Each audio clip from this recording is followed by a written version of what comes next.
सफ़ेद साड़ी में कावेरी जी अपनी बेटी नायरा को घर के अंदर लाती हैं। आंसुओं के सैलाब के साथ नायरा को दरवाजे पर खड़ा कर दिया और छोटी बहन काव्या को आरती की थाली लाने के लिए कहा।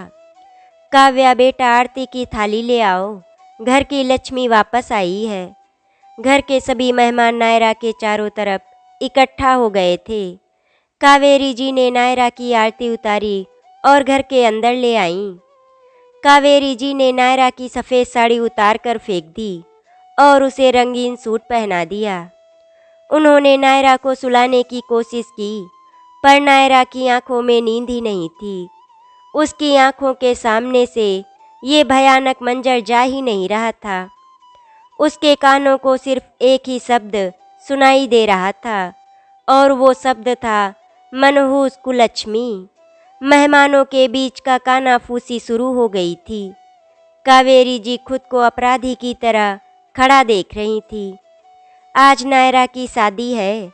हल्दी की रस्म शुरू हो चुकी थी। दोनों बहनें बार बार कपड़े बदलकर शादी को पूरी तरह एंजॉय कर रही थी। सुबह सुबह नायरा के ससुराल से कार्तिक के चचेरे भाई वरुण आते हैं और दरवाज़ा खटखटाते हैं। नायरा के पिता ने गेट खोलकर देखा तो उन्होंने कावेरी जी को आवाज़ लगाते हुए कहा, कावेरी देखो, नायरा के ससुराल से आए हैं कुछ सामान लेकर, जल्दी आओ। कावेरी जी भागकर दरवाजे पर आती हैं और उन्हें घर के अंदर आने के लिए कहती हैं। नहीं नहीं आंटी, अंदर मत बुलाएं, समय बिल्कुल भी नहीं है, काम बहुत ज़्यादा है। मैं ये लहंगा लेकर आया था। चाची जी ने कहा है कि विदाई इसी लहंगे में होगी। ये लहंगा आप ले लीजिए और मुझे जाने की इजाज़त दीजिए। ऐसा बोलकर वरुण चला गया। कावेरी जी लहंगे का जोड़ा नायरा को दिखाने के लिए गईं और उसे दिखाते दिखाते बोली, नायरा बेटा चलो, जल्दी से तैयार हो जाओ, हल्दी की रस्म शुरू होने वाली है। जी माँ कहते हुए नायरा थोड़ी देर में तैयार होकर नीचे आ गई। समय बहुत तेज़ी से भाग रहा था। थोड़ी देर बाद पापा ने कहा, गाड़ियाँ आ गई हैं, गेस्ट हाउस चलने की तैयारी करो। हम सभी लोग गेस्ट हाउस पहुँच गए। शाम को मैं तैयार होने के लिए गेस्ट हाउस से पार्लर चली गई। मैं पार्लर से तैयार होकर गेस्ट हाउस आ गई। तब तक मेरी दोनों बहनें और माँ भी तैयार हो चुकी थी। लगभग 1 घंटे के बाद बारात आ गई। सभी लड़कियां बारात देखने के लिए बाहर चली गईं। नायरा की सहेली बारात देखकर आती है और कहती है, नायरा दूल्हा तो बहुत सुंदर है। नायरा को अपनी किस्मत पर आज बहुत ही नाज हो रहा था। थोड़ी देर बाद कार्तिक की माँ की आवाज़ हॉल में सुनाई पड़ती है, जल्दी कीजिए आप लोग, जयमाल की रस्म शुरू करवाइए। विदाई का शुभ मुहूर्त 5 बजे तक का है, उससे 1 मिनट भी ऊपर नहीं होना चाहिए। सभी लोग नायरा की सास को मालकिन कहकर बुलाते थे। सीधे पल्ले की साड़ी, हाथ भरकर चूड़ियाँ, गोरा रंग, रौबेली आवाज़, पूरे के पूरे मालकिन जैसे तेवर थे। पूरा माहौल बहुत ही खुशनुमा था। इसी बीच जयमाला शुरू हो जाता है और जयमाला का कार्यक्रम शुभ मुहूर्त पर हो जाता है। कुछ देर बाद माँ पीली साड़ी लेकर आती हैं और उसे नायरा को पहनने के लिए देती हैं। नायरा बेटी, जल्दी कपड़े बदल करके आओ, तुम्हारी सास का हुक्म है। उनका कहना है सब कुछ शुभ मुहूर्त के हिसाब से ही होना चाहिए। नायरा तैयार हो जाती है। उसकी माँ उसे मंडप में लेकर आती हैं। शादी की रस्में चल ही रही थी कि तभी कार्तिक माँ की बुलंद आवाज़ सुनाई दी, पंडित जी थोड़ा जल्दी कीजिए, नहीं तो मुहूर्त निकल जाएगा। थोड़े समय बाद ही सही समय पर शादी संपन्न हो गई। ठीक 5 बजे नायरा की विदाई हो गई। नायरा की सास ने नायरा के पापा से कहा, भाई साहब उदास मत होइए, जब भी आपको नायरा की याद आए आप उससे मिलने आ जाइएगा। जैसे पंखुड़ी मेरी बेटी है वैसे ही नायरा भी अब मेरी बेटी है। आप चौथी की तारीख निकालकर हमें बता दीजिएगा। अब हमें इजाज़त दीजिए, घर के सभी लोगों को नायरा के जाने का दुख तो बहुत था, लेकिन इस बात की उन्हें खुशी भी थी कि नायरा को इतने अच्छे ससुराल वाले मिले हैं। ससुराल लोकल होने के कारण वो लोग 1 घंटे में पहुंच गए। बहू के स्वागत के लिए पहले से ही वहां पर बाजे बज रहे थे। मोहल्ले की सारी औरतें बहू को देखने की कोशिश कर रही थी। कार्तिक की दादी ने नायरा की आरती उतारी और उसे अंदर आने के लिए कहा। अंदर का नज़ारा देखने लायक था। नायरा को जमीन पर पैर नहीं रखने दिए गए। बाहर से कमरे तक पूरे रास्ते में फूल ही फूल थे। उन्हीं फूलों पर पैर रखकर नायरा कमरे तक पहुंची। अपने कमरे की सजावट देखकर नायरा हैरान रह गई। नायरा ये सब देखकर बहुत खुश थी। थोड़ी देर बाद नायरा की सास कमरे में आई और बोली, नायरा बहू, अब ये घर तुम्हारा है और इस घर की इज्जत का ख्याल रखना तुम्हारा फर्ज है। अच्छा, तुम नहाकर आराम कर लो थोड़ी देर, फिर दोपहर में कुछ रस्में शुरू हो जाएंगी। तुम्हें आराम करने का मौका नहीं मिलेगा और फिर कल रात को रिसेप्शन भी है। तुम्हारा लहंगा सिलकर आ गया है। अभी कार्तिक तुमको रिसेप्शन में पहनने वाला लहंगा दे जाएगा।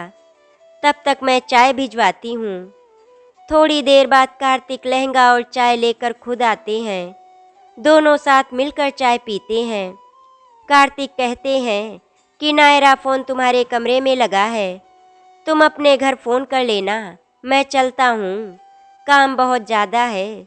सभी रिश्तेदारों के खाने पीने की व्यवस्था करवानी है और कल शाम की पार्टी की भी तैयारी देखनी है। अच्छा, रात में मिलते हैं। नायरा फ़ोन लगाकर माँ से बात करती है और ससुराल की सारी कहानी अपनी माँ को सुनाती है। अपनी बेटी की खुशियों को देखकर माँ के आँख से आंसू निकल आते हैं। भगवान का शुक्रिया अदा करती हैं। नायरा नहाकर लौटी तो नाश्ता लेकर उसकी नंद पंखुड़ी कमरे में बैठी होती है। भाभी, नाश्ता करके आप आराम कर लीजिए और दोपहर तक तैयार हो जाइएगा। साड़ी कौन सी पहननी है माँ बताएंगी। अच्छा, मैं चलती हूँ, मुझे भी अपने कपड़े तैयार करने हैं। भैया को भेज दूँ क्या? मुझे चिढ़ाते हुए पंखुड़ी बाहर की तरफ निकल जाती है। मालकिन, ये सामान कहाँ है? मालकिन, वो सामान कहाँ है? की आवाज़ पूरे बंगले में गूंज रही थी। इस हिसाब से समझ में आ रहा था कि माँ ने पूरे घर की बागडोर कितनी अच्छी तरह संभाल रखी है। दोपहर से रस्में शुरू हो जाती हैं। जैसे ही रस्म समाप्त होती हैं, नायरा के लिए पंखुड़ी खाना लेकर आती है और कहती है, भाभी खाना खाकर आराम कर लेना, माँ ने कहा है कि शाम को मुँह दिखाई की रस्म है। नायरा खाना खाकर थोड़ी देर के लिए सो जाती है। इधर मालकिन की आवाज़ शाम को बंगले में फिर से गूंजती है, वरुण, अभी तक गीता क्यों नहीं आई? इतने लोगों का खाना बनाने में रात हो जाएगी। कार्तिक, गीता को बुलाने के लिए किसी को भेजो और जब तक गीता नहीं आ जाती तब तक बड़ा वाला चूल्हा लॉन में लगे टेंट में लगाने की तैयारी करो। मालकिन चूल्हा लॉन में लगाने के लिए इसीलिए कहती हैं क्योंकि नॉनवेज वहीं बनता है। नायरा के ससुराल में शादी के दूसरे दिन मछली का बनना शुभ माना जाता है। गीता घर में खाना बनाने का काम करती है। घर में बहुत सारे नौकर हैं, लेकिन खाना बनाना गीता का काम है। सासू माँ बड़बड़ाते हुए आती हैं और कहती हैं कि गीता तो समय से आ जाती है, पर न जाने आज क्या बात हो गई है। मैं गीता के अलावा किसी को भी किचन में नहीं जाने देती। मेरा किचन गीता के अलावा कोई नहीं संभाल सकता। और हाँ, ये कपड़े पकड़ो, थोड़ी देर में मुंह दिखाई की रस्म है, सब लोग आने शुरू हो जाएंगे, तुम तैयार हो जाओ। मैं पंखुड़ी को भेजती हूँ, किसी चीज़ की ज़रूरत हो तो पंखुड़ी से कहलवा देना। तभी एक आदमी दौड़ते हुए आता है और कहता है, मालकिन, मछली आ गई है, आगे क्या करना है मालकिन? हाँ हाँ, चलो चलो, मैं आ रही हूँ। गीता आई नहीं है अभी तक, उसके बिना तो मेरा दिमाग ही काम करना बंद कर देता है। कार्तिक ने कहा आ रही होगी, वरुण लेने गया है उसे। तब तक मेहमानों के चाय नाश्ते का इंतजाम करते हैं। पंखुड़ी कहती है, माँ ढोलक कहाँ रखी है? अनुपमा काकी मांग रही हैं। दूसरी मंजिल पर पहले कमरे में है, जाओ किसी को भेजकर मंगा लो। अनुपमा काकी बोली, सगुन का रुपया रखो और ढोलक को सिंदूर लगाओ, गाना शुरू किया जाए। हाँ हाँ दीदी अभी आई। अनुपमा काकी मालकिन की जेठानी थी। जैसे जैसे समय बीतता जा रहा था, वैसे वैसे मालकिन की आवाज़ बुलंद होती जा रही थी। कार्तिक पंखुड़ी को बोलो कि नायरा तैयार हो गई हो तो उसे नीचे ले आए। माँ कहते ही कार्तिक नायरा के कमरे की तरफ चल पड़ता है। इतने में गीता आ जाती है। मालकिन गीता को देखकर चिल्लाना शुरू कर देती है, ये क्या है गीता, तुम्हें पता है ना शादी ब्याह का घर है और तुम गायब हो। मैंने तुमसे कहा था कि तुम परिवार सहित यहीं रहो, लेकिन तुम सुनती कहाँ हो। तुम्हारी बेटी कहाँ है, उसे क्यों नहीं लाई? मालकिन उसे बहुत तेज बुखार है और बेटे को बिटिया के पास छोड़ आई हूँ। ये सुनकर मालकिन थोड़ा नॉर्मल हो गई और बोली, अच्छा तुमने बताया क्यों नहीं?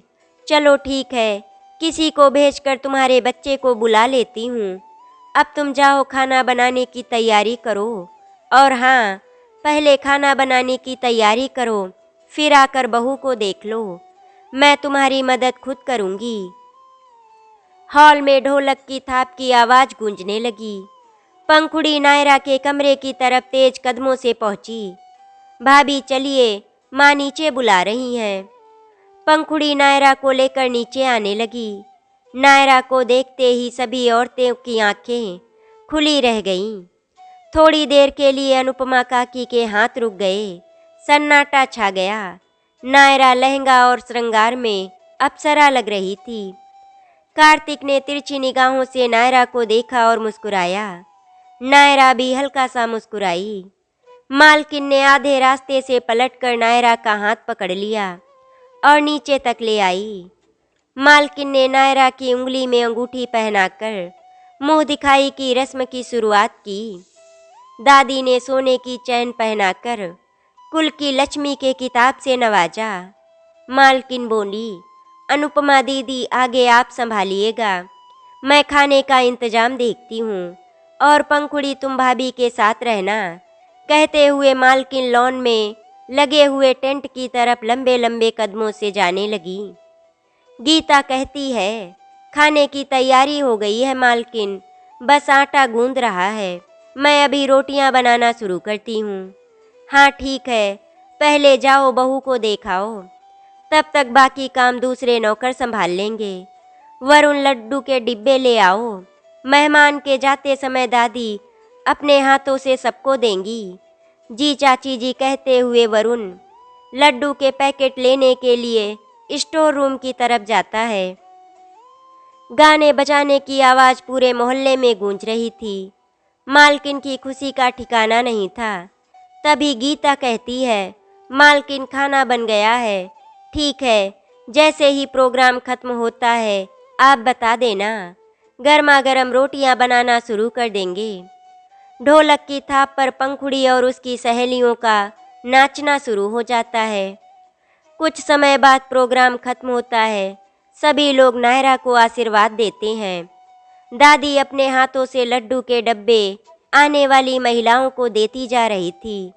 सबके जाने के बाद माँ गीता से कहती हैं कि रोटियां बनाना शुरू करो और पंखुड़ी तुम भाभी को जाकर कमरे में खाना दे आओ। ठीक है माँ कहकर पंखुड़ी नायरा को कमरे में ले जाती है। इधर गीता रोटियां बनाने लगती है। कार्तिक और वरुण सबको खाना खिलाने का इंतजाम करने लगे। मालकिन कहती हैं, कार्तिक छोड़ो, सबके पास जाकर बैठो। इधर आओ, सारे नौकर मर गए हैं क्या? तुम श्याम सुंदर जी के पास जाकर बैठो, वो रुकेंगे नहीं, अभी अपने घर जाएंगे। मालकिन गीता के पास आकर कहती हैं, तुम अपने घर के लिए खाना निकाल दो, मैं किसी से भिजवा देती हूँ और तुम्हारी बेटी को बुला लेती हूँ। अब तुम सुबह जाना, रात बहुत हो गई है। कार्तिक जाकर एक किनारे बैठे श्याम सुंदर जी के पास आकर बैठ जाता है। पंखुड़ी नायरा से कहती है, भाभी आप कपड़े बाद में बदलिएगा, चलिए छत पर आपको घर की सजावट और लाइटिंग दिखाती हूँ।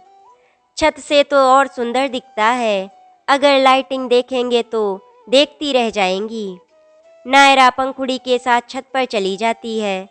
छत से लॉन साफ दिखाई दे रहा था। सजावट देखकर नायरा के मुंह से वाव निकल जाता है। पंखुड़ी कहती है, मेरा लॉन बहुत बड़ा है, माँ और भैया सुबह लॉन में ही चाय पीते हैं। नायरा की निगाहें कार्तिक को ढूंढने में लग जाती हैं। कार्तिक बैठकर किसी से बात कर रहा था। मालकिन के माथे पर बल था कि किसी की खातिरदारी में कहीं कोई कमी ना रह जाए। इसके लिए कभी इधर कभी उधर चक्कर काट रही थी। मालकिन नौकरों से कहती हैं कि खाना परोसना शुरू करो, गीता जितनी रोटियां बन गई है उतनी भिजवाओ। और हाँ, तुमने खाना टिफ़िन में भर दिया कि नहीं? मालकिन याद नहीं रहा, जल्दी करो। फिर सबको खाना खाने के लिए बुलाने चली जाती हैं। इधर गीता खाना टिफ़िन में भरना शुरू करती है। तभी गीता की साड़ी का आंचल चूल्हे से निकलती हुई लौ से आग पकड़ लेता है। मालकिन जोर से चिल्लाती हैं, गीता तुम्हारी साड़ी जल रही है, तुम्हारा ध्यान कहाँ है? इतनी देर में वरुण और कार्तिक बहुत तेजी से उठकर भागते हैं। साड़ी की जलन गीता को महसूस होने लगती है। वो अपने आप को बचाने की कोशिश में इधर उधर भागने लगती है। कार्तिक तेजी से लपककर गीता की साड़ी खींचकर फेंकता है। साड़ी टेंट से चिपक कर गिरती है और टेंट में आग पकड़ लेती है। आग की लपट से टेंट में लगी हुई झालरों में शॉर्ट सर्किट हो जाता है। बंगले में अंधेरा हो जाता है। पंखुड़ी नायरा को छत पर छोड़कर दौड़ती हुई लॉन में आ जाती है। ये नज़ारा देखकर नायरा के माथे पर सिलवटें पड़ जाती हैं। किसी तरह अंधेरे में टटोलते हुए छत से नीचे आने की कोशिश करती है। टेंट में आग पकड़ते ही लोगों में अफरा तफरी मच जाती है। कार्तिक अपनी माँ की तरफ भागता है। उसे अपनी माँ के साथ किसी अनहोनी की आशंका होती है। तभी किसी चीज़ से उसका पैर टकरा जाता है और वो सल के बल गिर जाता है। दर्द से उसकी चीख निकलती है और माँ कहकर पुकारता है। जलते हुए टेंट की रोशनी में कार्तिक गिरते हुए दिखाई देता है। मालकिन कार्तिक की तरफ भागती हैं और बाकी लोग आग बुझाने में लगे होते हैं। अचानक कार्तिक की दिमाग की नसें सुन्न पड़ जाती हैं। हाथ पैर टाइट होकर अकड़ने लगते हैं। उसके मुंह से झाग निकलने लगता है। माँ जोरों से चिल्लाती है, वरुण जल्दी आओ, कार्तिक को मिर्गी का दौरा फिर से पड़ गया। जब तक कुछ समझ पाते सब खत्म हो चुका था। मालकिन डॉक्टर डॉक्टर कहकर अपना सिर पीटती रही। कार्तिक के सिर में गहरी चोट की वजह से खून बह रहा था। थोड़ी देर बाद डॉक्टर कार्तिक को मृत घोषित कर देते हैं। चारों तरफ सन्नाटा और खामोशी ही खामोशी फैल जाती है। बोलने को कुछ नहीं बचा था। नायरा ये नज़ारा देखकर निस्तब्ध रह गई। ऐसा लगता था कि नायरा की आत्मा बाहर निकल गई हो। केवल शरीर का ढांचा खड़ा है। पेड़ का तना हरा भरा दिख तो रहा है, मगर जड़ अंदर से खोखली हो गई है। इधर नायरा के मायके में फ़ोन की घंटी बजती है। नायरा के पापा कहते हैं, देखो किसका फ़ोन है। माँ बड़बड़ाते हुए कहती हैं, इतनी रात में किसका फ़ोन हो सकता है? सुबह खरीदारी करने जाना है, रिसेप्शन में भी जाना है, मेहमानों का खाना पीना भी देखना है। ऊपर से इतनी रात में किसका फ़ोन हो सकता है? नींद खराब करके रख दिया। रिसीवर उठाकर हेलो कहती हैं। उधर से कुछ आवाज़ आती है, जिसको सुनकर नायरा की माँ रिसीवर पकड़कर ज़मीन पर बैठ जाती हैं और मुंह से निकलता है, ये क्या हुआ? अभी कल ही तो विदाई हुई थी। नायरा इतनी बदनसीब कैसे हो सकती है? बहुत देर तक कमरे में ना लौटने पर नायरा के पिताजी बाहर आ जाते हैं और पूछते हैं किसका फ़ोन है।